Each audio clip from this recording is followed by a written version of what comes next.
Welcome to my channel. আজ একটা নতুন রেসিপি নিয়ে চলে এসেছি আপনাদের সামনে। ছোলার ডাল দিয়ে পোড়লের তরকারি। আলু ছোট ছোট করে কেটে রেখেছি, নেনুয়াগুলো ছোট ছোট করে কেটে রেখেছি।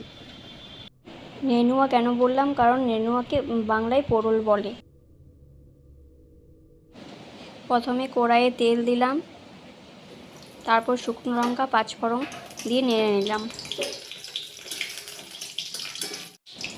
প্রথমে আলু দিলাম,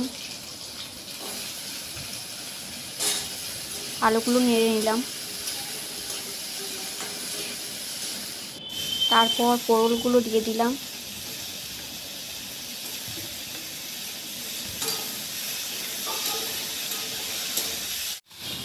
তারপর আন্দাজ মতন হলুদ, নুন দিয়ে দিলাম। তারপর একটু নেড়ে আদা বাটা, ধনে গুঁড়ো, মিট মশলা,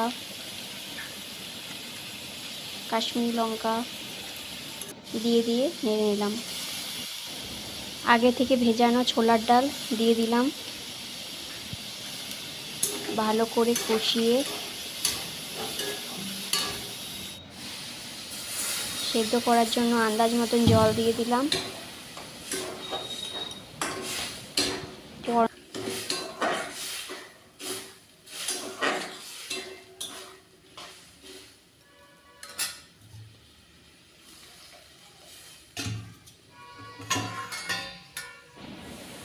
তারপর ঢাকা দিয়ে দেবো সেদ্ধ হওয়ার জন্য।